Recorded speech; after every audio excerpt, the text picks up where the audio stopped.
The snow had been falling for the better part of an hour before Eleanor Mercer admitted to herself that she was walking to the great house to beg. She had told herself, leaving the cottage, that she was merely going to inquire. Inquiry was a respectable word. A widow of 23 might inquire after a matter of business without surrendering anything that could not be got back. But the lane from the village climbed half a mile through the bare beaches, and the cold worked its way through the seams of her boots. And somewhere along the second furlong, the truth caught up with her the way the cold did, quietly and without asking leave. She was going to stand before the Duke of Wenlock and ask him to let her keep, for one winter, the roof he had bought out from over her head. There was no genteel word for that. There was only the word she had been raised never to say. She had not left the cottage cleanly. An hour before, kneeling at the cold hearth to take up the candle, she had put her hand to the loose stone at the chimney's foot where Thomas had kept his pipe twist, and behind it, folded small, was a paper she had never seen. She had drawn it out and unfolded it by the last of the firelight, and there in a clerk's hand was the loan, and Thomas's signature, and the thing she had not let herself believe until that moment, written plain. The cottage stood as security. She had read it twice. Then she had folded it again, very small, and put it inside her bodice against her stays, because a figure you can carry is a figure you can use, and because she would not walk up that lane without the one true paper in the whole sorry business pressed to her own skin, where no man could take it from her. In her gloved hand she carried a single candle. It was a foolish thing to bring, she knew, a tallow dip in a tin holder, the kind a kitchen maid would carry to bank a fire. She had taken it up off the cottage table without quite deciding to, the way a person takes a hand to hold when they are frightened. The great house, when she reached it, would be ablaze with proper wax candles in proper silver, and her little dip would shame her. But the cottage had no fire laid for her return, and she had not been able to make herself leave the last small flame burning in an empty room. So she had brought it with her, sheltering it under the curve of her cloak, and it had not gone out. That seemed to her on the climb like the only thing in her life that had not yet gone out. Halfway up the lane, a boy came down through the snow toward her, the overseer's lad, Davy Hart, with a sack over his shoulder and his nose red as a haw. He stopped when he saw her and looked at the candle under her cloak and looked at the dark house behind him. "You'll not get in, missus," he said. "I been up. They turned me off at the kitchen. His Grace don't see folk after dark." "Then we are two fools out in the snow," Eleanor said. "What did you carry up?" "Eggs, for the still-room. They paid me 4 pence and said 4 pence, but Mr. Pruitt wrote down 6 in his book. I seen him do it." The boy shrugged, the easy shrug of the young who have not yet learned that small thefts are the seed of large ones. "He always do." Eleanor stood very still in the cold. "Pruitt," she said. "He keeps his Grace's accounts?" "He keeps everything," said the boy, and went on down the hill. And Eleanor went on up it, and she put the name away with the paper at her stays because she had learned long ago that the world hands you what you need before you know you need it, if only you are listening when it speaks. Her husband had been dead 11 weeks. Thomas Mercer had been a kind man and a poor manager, and he had died of a fever that took him in 4 days, and he had left her his name, which everyone in the parish liked, and his debts, which no one liked at all. £40. She had counted it so many times that the figure had stopped meaning money and started meaning a wall. £40 against a widow's portion of nothing, against a cottage that had turned out not to be Thomas's to leave because Thomas had borrowed against it without telling her, against the parish overseer who had stood in her doorway last Tuesday with his hat in his hands and his eyes on the floor, and explained gently that the cottage had passed to the estate in settlement, and that the estate would want it, and that she had until Lady Day to remove herself, and that the parish could offer her the workhouse at Marbury if it came to it. It would not come to that.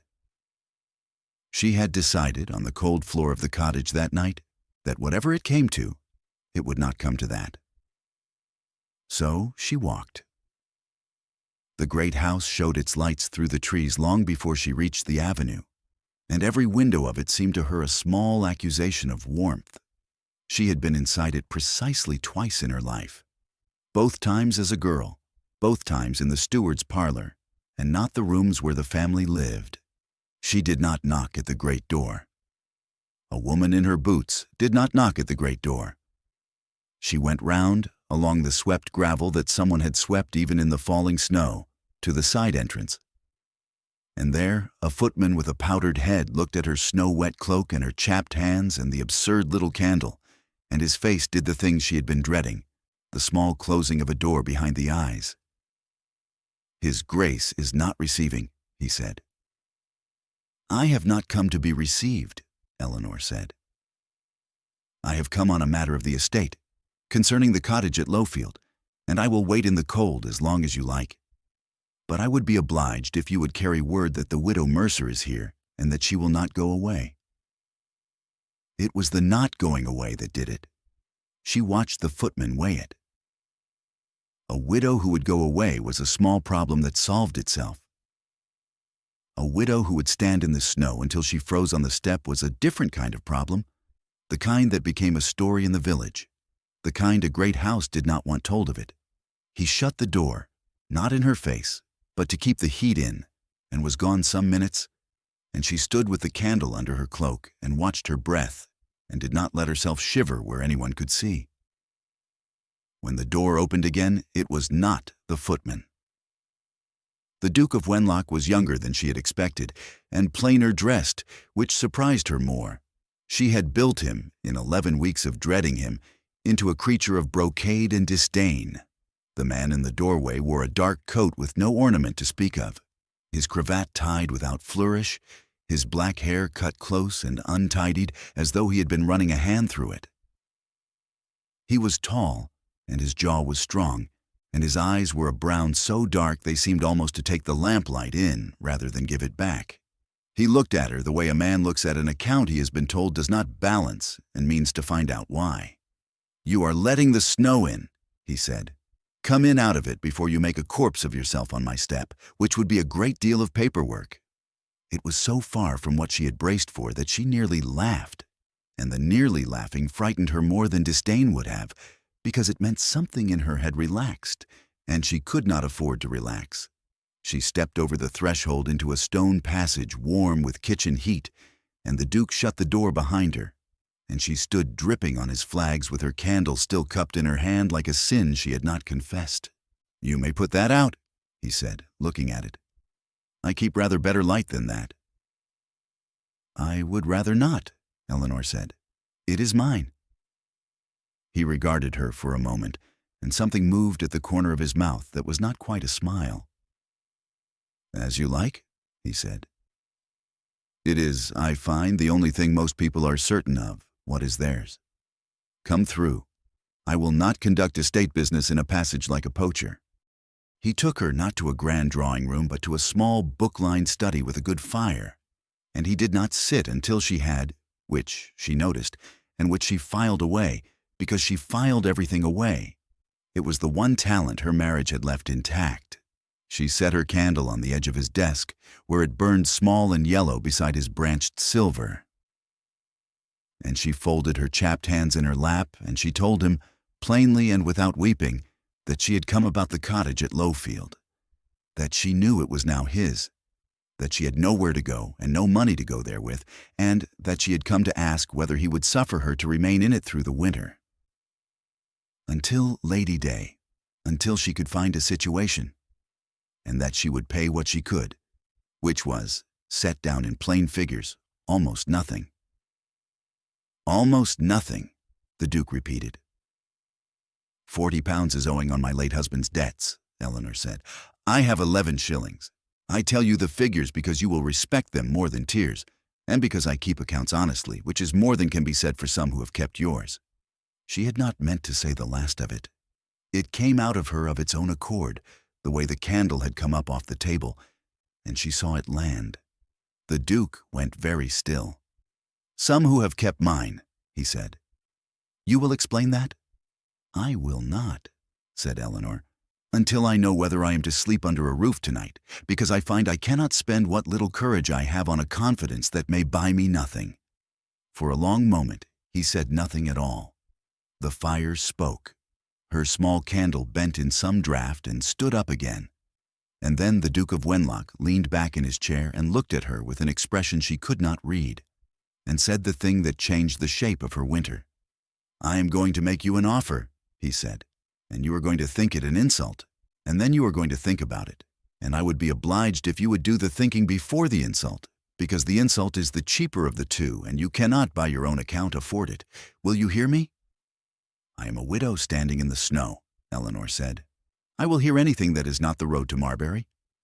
So he told her. He had a cousin. The cousin's name was Crail, Mr. Julian Crail, and he stood by the entail, to inherit the estate of Wenlock should the Duke die without a son, which the Duke at 31 showed every sign of doing, being, as he put it dryly, unmarried, unattached, and unenthusiastic about the marriage market, which he likened to a horse fair where the buyers pretended to be the horses. Mr. Crail had spent the autumn quietly, expensively, and effectively, persuading the more grasping of the county's families that the Duke was a poor manager soon for ruin, the better to push upon him a bride of Crail's own choosing, a connection that would put Crail's own creature inside the house and Crail's own hand near the strong-box. The Duke wanted none of it. But a bachelor with no plans is a vacuum, and vacuums get filled by the schemes of others. What he needed, to be left in peace through the season and to spike his cousin's careful guns, was the appearance of a private understanding already formed. A betrothal. A woman on his arm at the assembly and at church and at his own table, a woman the county could see was not Crail's choosing, so that the door Crail had spent the autumn prizing open would simply, quietly swing shut. "A pretense," Eleanor said. "A pretense," the Duke agreed. "Through the winter, until the season turns and my cousin's interest finds easier prey." "You would have the cottage? No. Better, you would have a room in this house, which would be necessary to the thing and a great deal warmer than Lowfield. You would have the £40 discharged, which I would do regardless, because it is a meanness of the law that a widow inherits a debt and not a portion. And in the spring you would have a sum settled on you sufficient to take a small house in some town where no one knows the name Mercer, and there you would be a respectable widow of independent means, which is the only safe thing a woman can be, and you would never see me again. And in exchange," Eleanor said, "I am to stand up before the whole county and let them believe a duke means to marry a beekeeper's, a draper's daughter, who married a poor man and buried him. In exchange," he said, "you are to be, for one winter, exactly what you are, a sensible woman of good sense and bad fortune, and to let me hide behind you. I am offering you shelter, Mrs. Mercer, and asking you to give me cover in return. I should think us nearly even." She looked at her candle. It had burned down a quarter-inch since she had set it on his desk, and it would not last the night. And she would need it to last, because she did not yet trust his branch silver to be hers. She thought of Marbury, and the cold floor, and the figure 40 standing in her mind like a wall. And she thought, because she could not help thinking it, being who she was, that a man who began by promising to pay a debt he had no cause to pay was either a fool or a kind one, and that she had met very few of either. "I will not lie to a clergyman," she said. "I will let people believe what they will, but I will not stand at an altar and swear what is false." "Nor would I ask it," he said, and there was something quick and surprised in how he said it, as though he had expected resistance somewhere meaner. "It is a betrothal, not a wedding. There is no oath in a betrothal but the one you make to yourself." "Then I will think on it," Eleanor said, "as you asked. And I will give you my answer in the morning, and I will sleep tonight in the cottage, because I have not yet agreed to anything, and a woman who has not agreed to anything sleeps in her own bed." The Duke rose and crossed to the window, and looked out at the snow coming down past the lamplit glass. And she saw him decide something. "You will sleep in the blue room tonight," he said, "and you will give me your answer in the morning. And the two facts are unconnected, because the snow is now a foot deep on the Lowfield Lane, and I will not send a woman down it in the dark to prove a point about her own bed." "The point is taken, Mrs. Mercer. You owe me nothing for the blue room but the trouble of climbing the stairs." In the passage on the way out, a stout man in a snuff-colored coat met them, a ledger under his arm and a ring of keys at his hip, and he stopped short at the sight of her, and his eyes went quick and narrow. "Pruitt," the Duke said, "Mrs. Mercer is our guest tonight. See, the blue room is aired." "Of course, Your Grace," said Pruitt, and bowed. And to Eleanor he gave a smile she had seen 100 times across her father's counter, the smile of a man taking your measure for what he might get from you. "Mercer," he said, "the Lowfield cottage, a sad business." And his eyes went, just once, to the candle in her hand, as though pricing it. "4 pence is 4 pence, Mr. Pruitt," Eleanor said pleasantly, "even for eggs." And she watched the smile freeze on his face like water on a sill, and she said no more, and neither did he. And the Duke looked between them once and said nothing. But she felt him notice, the way she noticed everything. And then, because the housemaid had not yet come, he took up her small guttering candle from the edge of his desk and lit a fresh taper from it and used the taper to light her up the great cold stair himself. A duke carrying a tallow dip ahead of a draper's widow through his own dark house, and at the door of the blue room he gave the candle back into her hand and said, "Yours, I believe," and bowed and left her. And she stood a long time in the warm room, holding the small flame, and not knowing what to do with the thing that had happened in her chest, and refusing, on principle, to give it a name. In the morning she said yes. She said it plainly, over a breakfast she had not expected to be invited to in a room full of good light. And she set out her terms as though she were the one conferring the favor, because she had decided in the night that the only way to survive the arrangement with herself intact was to meet him inside it as an equal, and never once let him see her as a charity. She would keep her own accounts and his, if he would let her, because she could not abide a household run loose, and she had seen enough of his ledgers from the village side to know his were run loose. She would not be dressed up beyond what was decent for a widow. She would have the 40 pounds discharged in writing today, so that whatever else the winter brought, the wall called 40 would be down. And she would not, she said, looking at him over the coffee, be touched, nor courted, nor made love to in earnest, because the bargain was a bargain, and she would not have it muddied, and because she had buried one man she had loved and did not propose to dress a second in pretense, and risk loving him too. "You have thought of everything," the Duke said. "I have thought of everything," Eleanor agreed, "but the cousin. Tell me about the cousin, since I am to fool him." And he told her, and she listened the way she listened to everything, with her whole attention and a part of her mind already running ahead. And when he came to the cousin's name, Julian Crail, of the Bristol Crails, who had handled certain of the Wenlock accounts in his youth before the late Duke had quietly relieved him of them, Eleanor Mercer set down her cup very carefully, so that it made no sound at all against the saucer, and said only, "I see," and did not say the rest. For she knew the name. Of course she knew the name.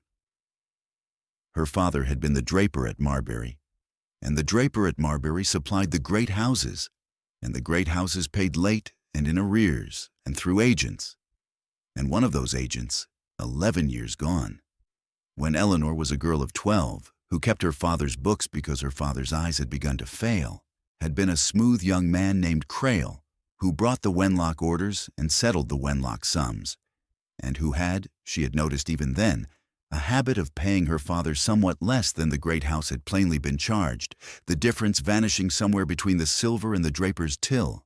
She had been 12, and she had said nothing, because a draper's daughter did not accuse a duke's agent. But she had written it all down. She wrote everything down. And those books, her father's books, water-stained and string-bound, were at that moment in a deal box under the bed in the cottage at Lowfield, where they had followed her through one house and a marriage and a widowing because Eleanor Mercer had never in her life thrown away a figure that did not balance. She did not tell the Duke. She told herself she would tell him when it served, and that a thing held back was a thing in hand, and that she had learned long ago, in a cold shop with a failing father, never to spend a card before the trick was worth the taking. But underneath the reasoning was a colder, truer thing. She did not yet trust him enough to give him her one weapon. Trust, she had found, was the most expensive thing a poor woman owned. She would spend it slowly. So the winter began. It was, Eleanor would think long afterward, the strangest and in some ways the happiest winter of her life, which was a hard thing to have to admit about a season she had entered as a fraud.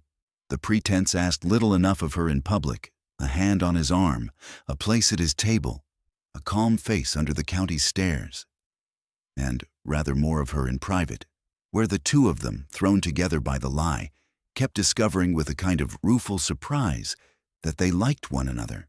She found him dry and exact and secretly soft-hearted, a man who ran his estate at a loss because he could not bring himself to turn off an old gamekeeper who could no longer see to shoot.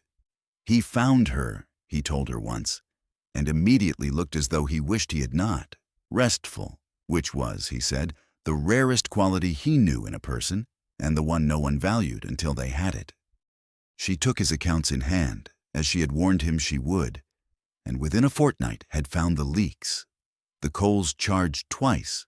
The carrier paid for journeys he had not made. A steward grown comfortable in the slack of a master who did not check. The reckoning with Pruitt came on a wet morning in the steward's parlor, where she had asked, very civilly, to see the cellar book and the carrier's chits together, which no one had ever asked to see together before. "The two will not want comparing, Mrs. Mercer," Pruitt said, setting down the cellar book and keeping the chits. "They are kept apart for good reason. It is the way of a great house." "The way of a great house," Eleanor said, "is whatever the great house permits. Lay them by each other, Mr. Pruitt, or I will lay them by each other myself, and one of us doing it looks a deal worse than the other." He laid them down. She put her finger on the cellar book first. 3 hogsheads of ale received in November, and then on the carrier's chit beside it. And the chit said 5.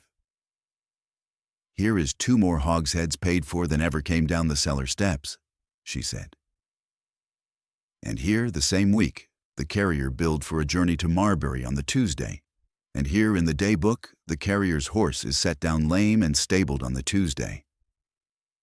A lame horse keeps poor time on the Marbury road. Which figure is the lie, Mr. Pruitt?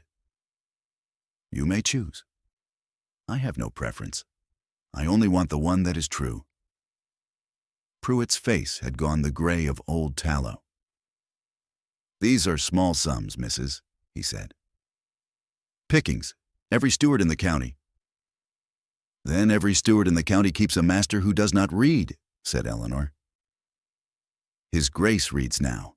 He reads through me." "You may stay, and the picking stops today, and you make good the worst of it out of your wage by Lady Day, quietly, and no one is shamed. Or you may go, and I tell him the whole of it. Choose that as well. I find men are calmer when they are let choose." He stayed. The picking stopped. She did not scold him further, and she did not gloat, because a frightened man kept close is worth more than a ruined one turned loose, and because she had learned at 12 that the loudest justice is the cheapest. When she set the 2 columns at last before the Duke, what was charged and what was true, he looked at the gap between them a long while and said, "You are frightening my steward." "Good," said Eleanor. "A frightened steward is an honest one for at least a quarter." And every night, the candle. It had become, without either of them quite deciding it, a thing between them. She had brought her tallow dip to the great house and refused to give it up, and so it sat on the mantel of the blue room, and on the evenings when they sat late over the accounts in his study, she would light it from the fire and set it by her elbow. her own small light beside his silver, and he had stopped remarking on it. Once, when a winter wind found the chimney and the great branch candelabra guttered and 3 of its flames went out, it was her small dip, sheltered by her hand, that had stayed alight, and she had used it to light his silver again, and he had watched her do it and said, "There is a sermon in that, I dare say, if a man cared to preach it." And she had said, "Then do not," and he had laughed, which she had not heard him do before, and she had been absurdly glad to have caused it, and had told herself it meant nothing, which was the largest lie she told all winter. The cousin came in January. Julian Crail arrived as such men always do, unannounced and entirely expected, in a hired chaise on a gray afternoon, and he came into the great house as though he were measuring it for himself, which Eleanor understood he was. He was a handsome man gone soft at the edges. With a smile he wore the way other men wear a good coat, and he made his bow to her in the hall with a warmth so practiced it raised every hair on her neck. "So this," he said, "is the lady who has saved my cousin from himself. Mrs. Mercer, of the Marbury Mercers." "Of the Marbury Mercers by marriage," Eleanor said. "Of the Marbury Drapers by birth. You will have known my father's shop, I think. You settled accounts there once." She had not meant to say it so soon. It came out of her the way the first one had, the truth riding up on the breath ahead of the caution, and she watched it land in his eyes, the small flinch behind the smile, there and gone. His hand rose to his waistcoat front and stopped halfway, the fingers spreading flat against the cloth as though to be sure his pocket was still where he had left it. And then he made the hand into a gesture of welcome and finished the bow he had begun. And she thought, "He does not know what I have. He knows only that I might." And she filed that away too, that she had frightened him, and that a frightened man, like a frightened steward, would begin to make mistakes. He stayed a fortnight. It was a long fortnight. He was charm itself, and underneath the charm he worked, the way water works at a wall, looking for the seam. He let drop, in the hearing of the county, small kind cruelties, that it was a romance for the ages, surely a duke and a draper's widow, and who among them would have the small soul to ask what such a marriage was truly for, that he was sure, quite sure, dear Mrs. Mercer had not a thought of the settlement, of the £40 the whole county knew of the house she would have in the spring. No, not a thought of any of it, and how unkind of anyone to suppose otherwise. He smiled it all, and it all landed, and Eleanor felt the county's regard for her cool by a degree with every dinner, and she said nothing, because there was nothing to say to a man who poisons in the shape of praise. You cannot strike at a blessing without seeming the brute. His one mistake came on the 9th day. He had taken to working in the small writing room off the library, where he kept his own papers locked in a traveling desk. And one wet afternoon he rose too quickly at the dinner bell, and a sheet slid from under his blotter to the floor unseen. And it was Eleanor, passing later with her candle to find a book, who saw the white corner of it under the desk's clawed foot. She picked it up. She did not mean to read it. She meant to set it on his blotter and go. But her eye, which had been trained at 12 to fall on the one wrong figure in a column, fell on it now. It was a memorandum in Crail's own hand, a list of the county's marriageable daughters with sums beside each name, and against one name, underscored twice, the words and the Wenlock strongbox within the year. She read it once. She set it back exactly where it had lain, the white corner just so beneath the clawed foot, and she carried her candle away, because a thing a man does not know you have seen is worth twice a thing he knows, and because the figure she had carried at her stays all winter had just been joined by another, in his own ink, in his own hand. The banns were read for the first time on the last Sunday of January. It had been the Duke's idea, and a shrewd one, to have the banns called, not toward a wedding either of them intended, but as the final unanswerable proof of the understanding, the thing the county could not argue with, the thing that would send Crail home empty. 3 Sundays of banns, a thing that could be quietly let lapse in the spring when the danger was past, broken off by mutual consent as 100 genteel betrothals were broken off every year, leaving her a respectable widow with a settlement, and him a bachelor at peace. They had agreed it across the accounts one night, soberly, two people of business. And if Eleanor's heart had done something complicated at the words "I publish the banns of marriage between," she had not let it show, because showing it was not in the bargain. The little church was full.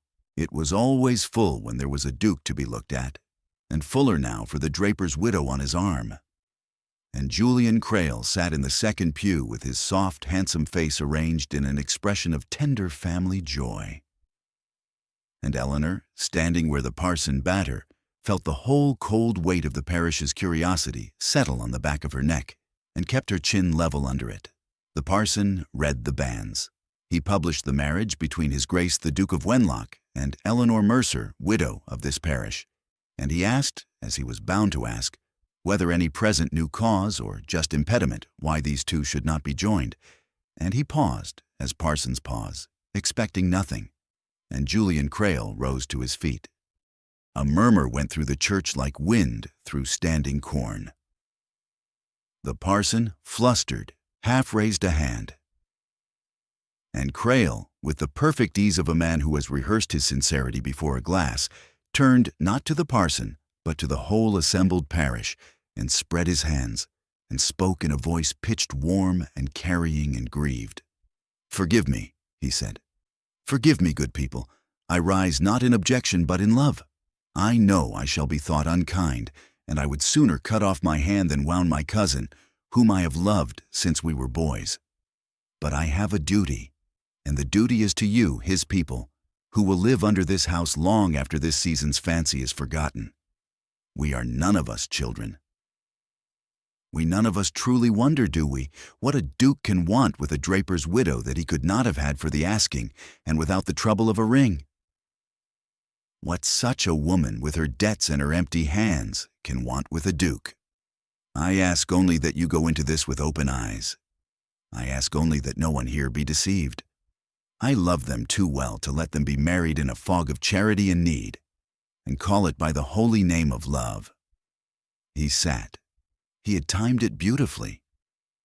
He had made it impossible. For the Duke to answer him was to brawl in a church and confirm the wound. For Eleanor to answer him was to protest too much, to play exactly the grasping woman he had drawn. The parish held its breath. 200 faces turned to the draper's widow to see her weep or rage or crumble, and either would have proved him right. Eleanor Mercer did none of them. She stood quite still in the cold church with the morning light coming gray through the high windows. And she let the silence run on a moment longer than was comfortable, until the comfort was all on her side, and then she turned her head and looked at Julian Crail. And she did not raise her voice, so that the whole church had to go silent to catch it, and into that silence she said only, "I keep all the accounts, Mr. Crail, yours among them." That was all. She did not explain it. She let it stand, bare and quiet and exact. And she watched the meaning of it reach him across the church the way cold reaches the bone, not all at once, but completely. She watched the warm, grieved mask come off his face an inch at a time. She watched him understand that the woman he had taken for an empty-handed widow was the draper's daughter who had kept the books 11 years ago, who had string-bound those books and carried them through every cold house of her life, who was at this moment the only living soul who could put a figure to the money that had vanished between the silver of Wenlock and the till of Marbury, and who had just told the entire parish that she could and would, if he made her. She watched him sit down. He sat down because his legs had stopped agreeing to hold him up, and the parish, who could not have said precisely what had passed, understood entirely that something had, and that the draper's widow had won it. And the regard that had cooled by a degree at every dinner came back to her in that church all at once and warm, the way a room warms when the right person walks into it. And then Eleanor Mercer faced front and folded her hands, and the parson, white about the lips, found his place and finished the service, And that was the end of Julian Crail's campaign in the parish of Wenlock, though it was not the end of the man, and the end of the man came later and quieter, and in its way more terrible in the Duke's study 3 days hence, where she finally laid the books on the desk. But that was 3 days off. First, there was the walk home from church, the two of them, the snow new fallen and squeaking underfoot, and a thing between them that neither had the courage to look at directly. If you are warm where you are sitting, with somewhere to be and no need to hurry there, then this is exactly the kind of fireside the channel is for. And it would mean a great deal if you would subscribe, so that the next quiet story finds you when the evening is long and the work is done. Now, the walk home from church. The Duke had not spoken since the church. He walked beside her with his hands behind his back and his face shut, and Eleanor, who could read a ledger from across a room, found she could not read him at all, and the not reading frightened her because she had grown used, this winter, to knowing where she stood. "You are angry," she said at last. "I am not angry," the Duke said. "You walk like a man adding a column that will not come right, and rubbing out and adding it again." "I have the look of a man," he said, stopping in the lane, the breath standing white about his head, "who has just learned that the woman he asked to hide behind has been carrying, all this while, the one weapon that could have ended his cousin in an afternoon, and who said nothing. You knew. From the first morning, you knew who Crail was, and what he had done, and that you held the proof of it, and you sat across my accounts every night this winter, and you did not tell me." "No," Eleanor said, "I did not." "Why?" And here was the place where the old Eleanor, the careful one, would have spent another half-truth, would have said something about timing and advantage and the worth of a card held back. She found she could not do it.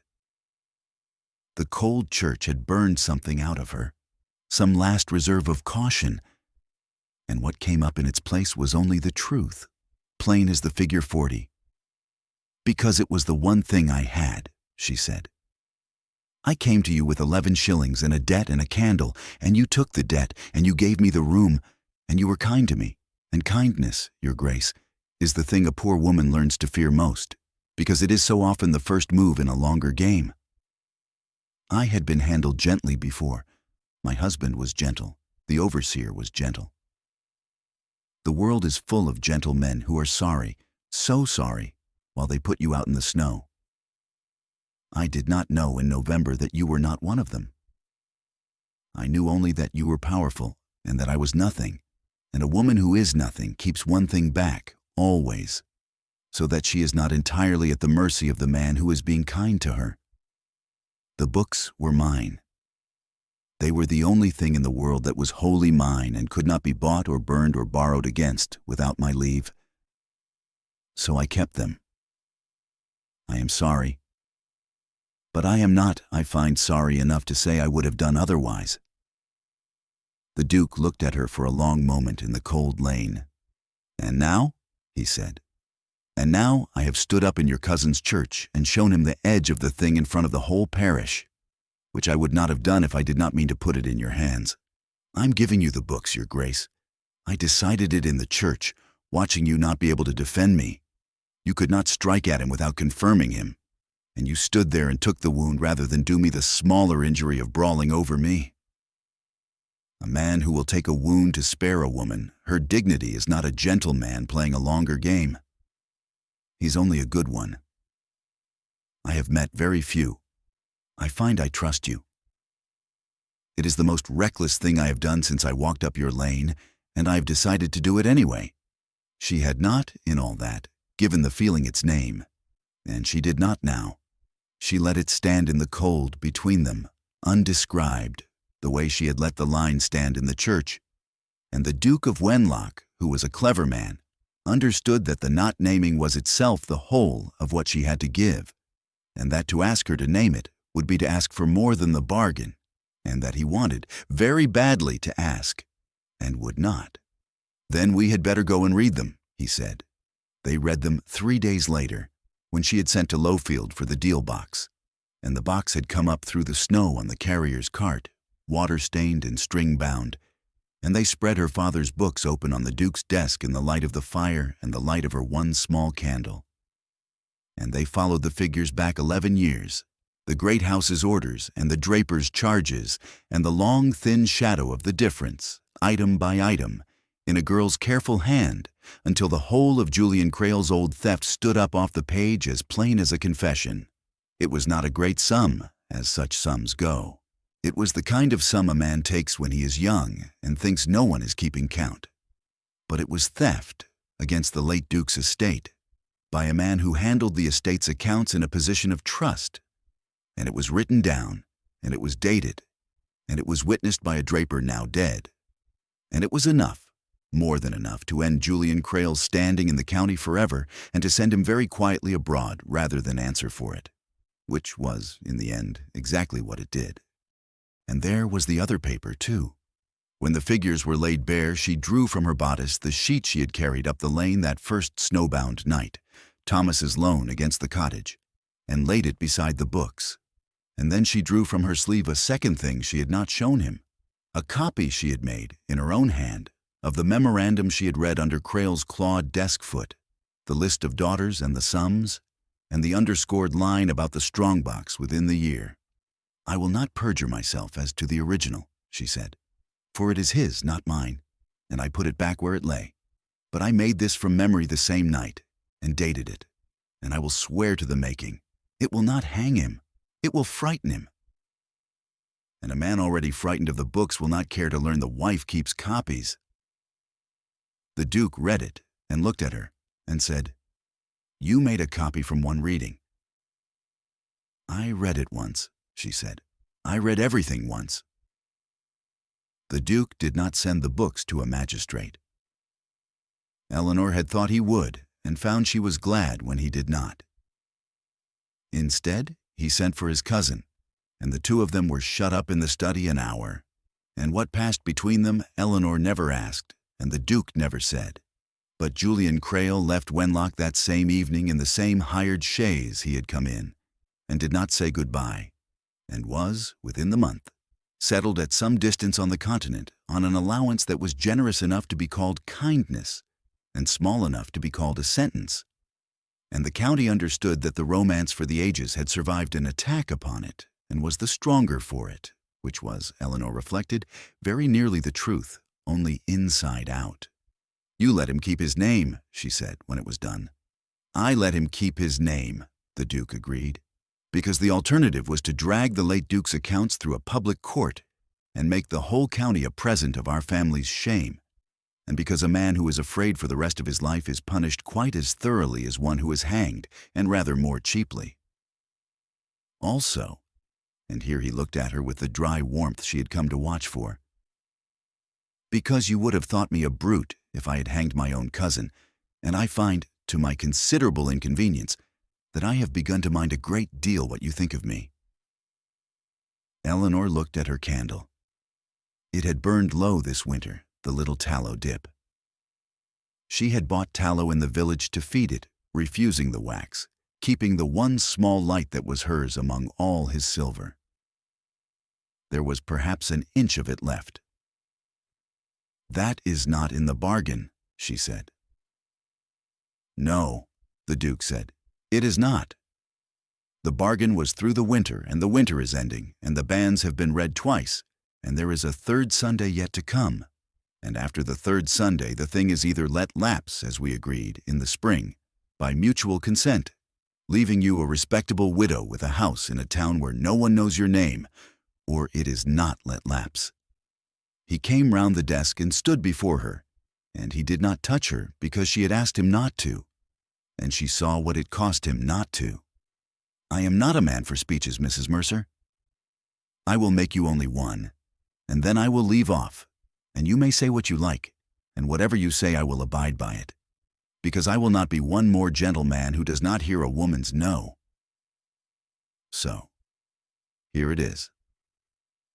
I asked you to stand beside me through one winter so that I might not be married against my will. I find I do not want to be unmarried at the end of it. I find the house is warm where you are sitting and cold where you are not. And I find I cannot keep accounts to save my soul, and would like to be frightened by my own steward for the rest of my life. I am asking you to stay, not for the cottage, which is yours regardless, and not for the settlement, which is yours regardless, and not because you are nothing and I am powerful, which was never true and is now laughable, but because you are the most restful and the least restful person I have ever known, and I would rather be argued out of my errors by you than agreed into them by anyone else. That is the speech. It is a poor one. I told you I was not a man for them. Eleanor Mercer stood in the firelight with 1 inch of candle burning at her elbow, and the whole of her careful life telling her to keep something back, to hold one card, to never be entirely at the mercy of a kind man. She picked up the candle instead. She had carried it up his lane in the snow the first night, when it was the only thing in her life that had not gone out. She had refused to surrender it on his threshold.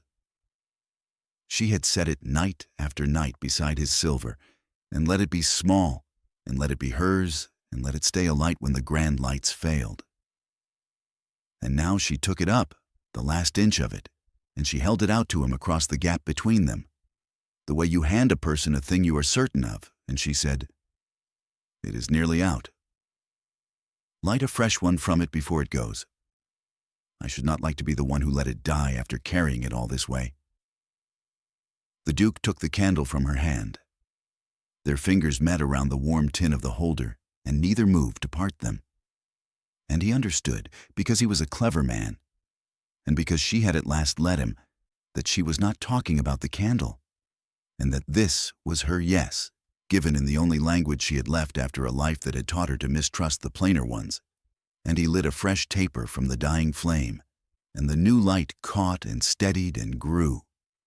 And the old small flame, having lasted exactly as long as it was needed and not a moment longer, guttered and went quietly out. Its work done. They were married in the spring, on the day the third winter's banns would have lapsed, in the same little church, before the same county, with no objection raised, because the only man who would have raised one was abroad on an allowance and learning, slowly, to keep his own accounts. Eleanor Mercer became the Duchess of Wenlock, not by rescue, and not by accident, and not because a powerful man had reached down to a nothing woman in the snow, but because 2 proud and wounded people had been thrown together by a cold bargain and had, against all their careful defenses, kept finding each other restful, and had at last decided to stop pretending it was a bargain at all. She kept the accounts ever after. His and hers and the estates, in 2 honest columns, in the careful hand of a draper's daughter who had never once thrown away a figure that did not balance. And on the mantel of what had once been the blue room, and was now simply theirs, she kept, though she never lit it again, the small tin holder with its last black inch of tallow. The candle she had carried up his lane in the first snow when she had nothing else in the world, and on the long winter evenings, when the work was done and there was nowhere either of them needed to be.